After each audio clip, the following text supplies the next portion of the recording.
Hey friends, I'm Michelle, and today I want to share 4 artworks that really moved me. Not the art history kind of talk, more like what made my chest tighten, what made me think of home, and what made me want to stand up and shout.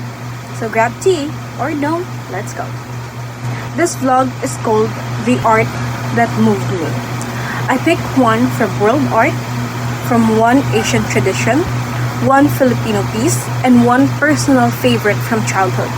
They're different, but for me, they all talk about identity, guilt and grace, journeys of the soul, fighting for dignity, and the longing for freedom. So first, The Tears of Saint Peter by El Greco. Quick background. El Greco was originally Greek but lived in Spain, and his style is kind of elongation city. The figures feel pulled like emotions stretch across canvas. What I love about this painting is its honesty. It's about Peter, the guy who denied Jesus 3 times and then cried. That moment of shame and regret, it's so human. Growing up in a religious household, I recognize that feeling immediately.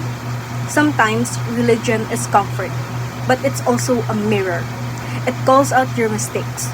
Looking at Peter's tear-streaked face, I felt the tightness in my throat, the shame and the quiet hope that maybe you can be forgiven. See how his hands are almost bleeding? To me, that gesture says, I messed up, but I want to change. It taught me something simple and hard. Vulnerability is brave. Repentance isn't only about guilt. It can be a doorway to becoming better. That's why this painting is close to home for me. Next, an art form, Chinese opera, especially adaptations of Journey to the West. This isn't just singing with costumes, it's philosophy in motion. The Monkey King, Tripitaka, Pixie, and Sandy represents pieces of ourselves: ego, faith, weakness, and loyalty. What stuck with me is how disciplined the performers are. Every move, color, and placement has meaning. Red for bravery, white for deceit. The story itself is a spiritual boot camp. They journey through temptation after temptation. And each battle is basically, hey, what part of you needs taming today?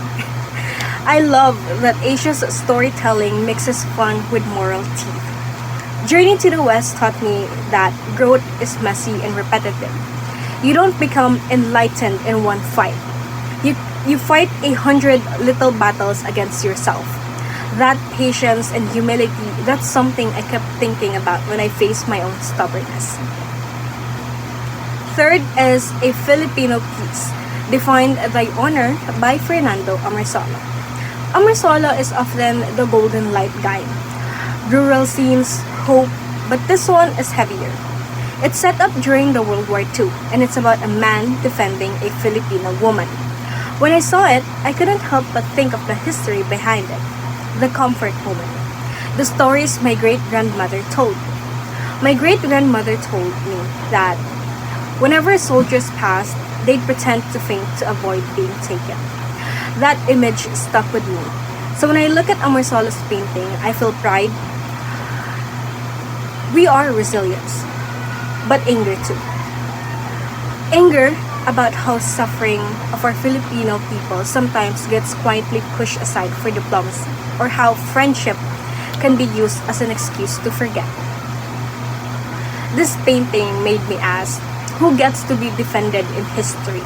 Who's remembered? For me, it's personal. It's about collective memory. We can't let our history be smoothed over. Art like this keeps those stories alive, and that's why I'm proud of it. Last one, my friends, is Spirit, Stallion of the Cimarron. Yes, an animated movie. As a kid, I thought it was just a horse. But growing up, it changed that view. Spirit's fight to stay free felt like the feeling we have when someone tries to decide who we should be, or when the system tries to box us in. The movie taught me longing, not just for freedom, but for life, where you can choose who you love, where you go, what you value. Spirit doesn't give up. He's stubborn and wild, and that stubbornness, I find it inspiring. It reminded me to protect my inner self, even when it's easier to comply. Also, the soundtrack, that's Brian Adams, Mood Forever. But on a deeper level, Spirits showed me how stories aimed at kids can carry adult lessons: resilience, empathy, and refusing to let your spirit be tamed. So, what ties this four together? They're all about struggle and the choices that follow. Shame and the chance for forgiveness. The long for training to master ourselves. The defense of dignity in dark times. And the fierce longing for freedom. Art just doesn't show us pretty things. It pushes us. It reminds us of who we are and who we might become. Whether it's a 17th century painting, a 1,000-year-old opera, a wartime Filipino canvas, or a cartoon mustang. Each of these pieces whispered something to me I didn't quite know how to say. And that, my friends, ends this talk. Bye-bye!